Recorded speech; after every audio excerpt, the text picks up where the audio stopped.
No pejtno, kaj ti je neroden? Še malo. Še. A mi že ga spravim na travo? Jo, a veš, kjer vprašanje dobim ful pogosto? Karavan ali SUV?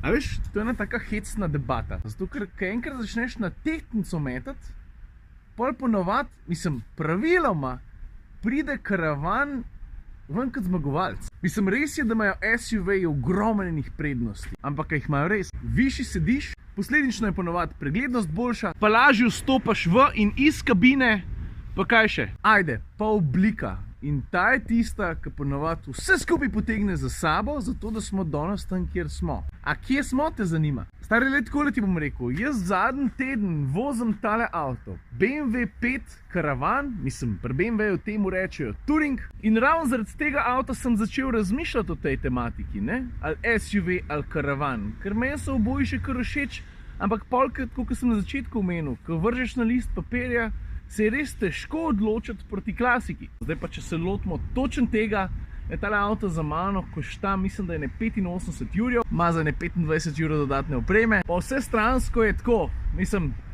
brez da bi hotel zveneti navijaški, ampak odličen.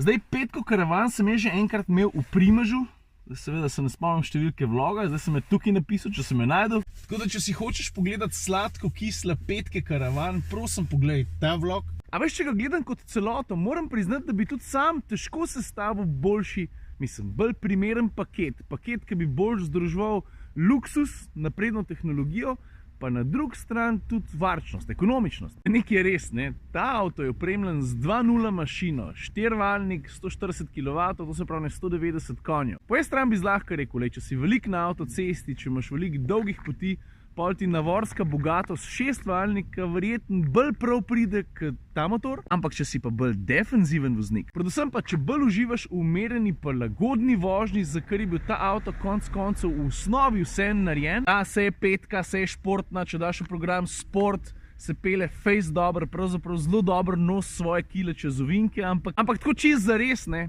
je pa ta avto najprej udoben potovalnik. Tudi recimo zato, ker človek, ki ga je skonfiguriral v začetku, v štartu, ni zbral sportline opreme, ampak luxury line. Drugače pa tukaj noter, tukaj nekaj stvari, če pa se naštevo, smo lahko do četrtka tukaj. Lahko pa recimo povem, kjera dodatna oprema se mi zdi smiselna, kjera bi pa spustil. Te 20-solske Feltne recimo zgledajo cool as fuck, ampak stanejo pa tudi 2.870 pa še nekaj. Grem raje na colo dol, pa tudi če niso črne, zato ker bistvo tega avta je znotraj v kabini, pa kako se pele. Po drugi strani bi se pa 100% odločil za paket inovacij, stane koliko? 3.700 pa še neki. A veš, ta recimo vključuje ta pametnega parkiranega asistenta, pri kateremu lahko pregledaš vso okolico avtomobila, in če si tak voznik, ko to nucaš, ti bo to prav prišlo. Lej, tako razgleda. Lej, tale pogled recimo lahko upravljaš tudi s kretnam, ampak da bomo prej naokoli. Kar lušna stvar, a? Dobar dan, gospa. In kako ti lahko recimo to prav v praksi pride? Lej, zdaj le manevriram tukaj po parkirišču v Lukovci. Lahko zelo natančno avto plasiraš ob robove asfalta, vidiš? Pa sem noter spada valjda tudi ta pameten ključ, a to zadevo že poznaš, saj sem že parkrat o tem govoril. Veš, ključ ima zaslon občutljivno dotik, lahko premeriš svoj domet, lahko nastaviš, kdaj se ti avto začne gret, lahko tudi avto sam parkiraš, tako da zunaj stojiš, pa ga upravljaš v ali pa iz preozkega parkiranega mesta. To sem že pokazal, ne? Pa vklapljaš ali pa izklapljaš recimo lahko luči na avtomobilu, preveriš, če je avto ok, če je zaklenjena, je odklenjena, imaš odprte, zaprte šipe, pa lahko te stvari porihtaš prav tukaj. Tako dosti uporabna stvar.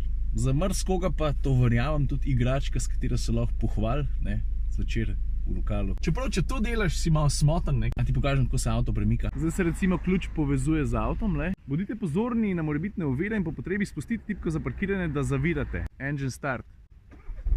Evo ga, laufa. Ok, gremo malo naprej. Adijo. Tam ne sem v Peugeot zaleteti. Stop. Zdaj prid pa nazaj, prosim lepo. No, pejtno, kaj ti je neroden? Še malo. Še. A mi že ga spravim na travo? Ok, mislim, da razumeš point. No in pa v tem paketu inovacij imaš še kupenih drugih stvari, med drugim tudi upravljanje z roko, tudi to smo že dali čez, tako daš recimo na glas, pa kupenih kreten lahko uporabljaš, da rihtaš stvari v avtu, pa kaj imaš še zraven? Head-up display, tudi ta je izvrstno, odličen, dobro viden, ogromen. Če si take vrste voznik ali pa voznica, ki so ti take tehnološke igračke všeč, pa vidiš v njih prednost, pol ta paket priporočam. Pa še ena stvar, o kateri bi moral razmisliti vsak kupec takega avta, če bo veliko tukaj noter sedel. Komfortni sedeži, ne samo da izgledajo dobro, usnje je tako fino mehek, udobni so 100 na uro, valjda prilagodljivi v tavžen smeri, ogrevani, logično. Samo škva, novi pa tudi hlajeni. Strinjamo?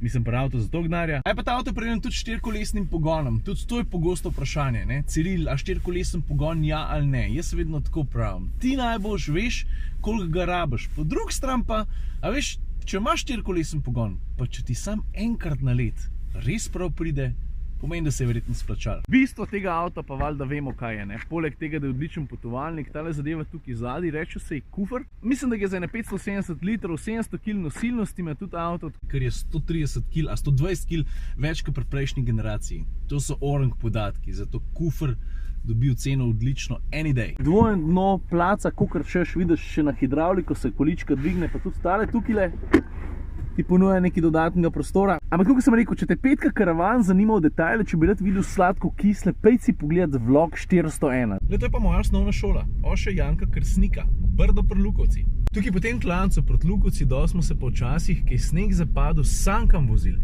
Veš, mulci smo sam čakali, da sneg zapade, pa smo pa spodaj cesto kar zabarikadirali. Nismaš se ti kaj tukaj voziti, če se mi sankamo. Najbolj fajn bilo pa, če kdo ugraben odleto. Gabric me enkrat poslal dol čist do podna, do potoka. Dobar dan, gospod Jerman. Anything you want to say? Pa ja želim tistega avta, ki je lahko prijatelj s tem, ampak mi je rekel, da ga nimamo, pa nič. Škoda. Sam še zicven dam in grede tudi Isofix nastavki so ful lepo dosegljivi, pa ne samo tudi tista plastika, s katero jih prekriješ, je ne vzameš stran, pa je pol ne moreš zgubiti. Evo, lega, s tem se bo odpeljala, imamo jo X4, X-Drive, koliko je ta prejšen, 25D. Pa takoj so mi všeč detajli, le recimo samo zadnjo luč, ko se malo približaš, je tukaj le kar ena polička, vidiš? Le najbolj izrazito je, ko pogledaš od zgoraj, kako pravzaprav luč odstopa od samega avtomobila. In to je to, do za danes. Adijo.